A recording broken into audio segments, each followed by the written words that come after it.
Hey everybody, welcome into video 3 of combining like terms using an expression mat. So what the heck is going on here? We've got our positive section here with a x squared term and two negatives. And then our opposite section here, our negative section, we've got a positive y stick, and we've also got two positive ones. All right, so what would this look like as an expression? Let's start here with x squared minus 2 for up here, right? And then our opposite section would be represented now, since there's more than one type of term, it's not just two ones and it's not just a y term, there's two different ones. We're going to group those to say, hey, what's going on in our entire opposite section here? So we've got a positive y and we've got two positives here. So that is our expression in terms of using symbols and stuff like that. Let's jump to our expression mat.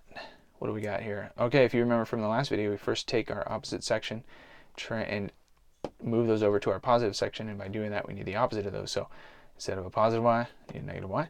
Instead of two positives, I need two negatives up here. And now we look for stuff that can be combined. I know stuff is not the right word here, but we look for terms that can be combined visually. What are the same thing? I'm going to push those guys over. We've got four negatives here. An x squared and a negative y, sorry, do not go together. And our four negatives do not go with anything. Okay, so if we're using our visuals, everybody, our final answer, simplified expression, let's say, should be x squared minus y, and then four negatives. Okay, as you know me, is that true? How do we get there? Okay, so let's look at this.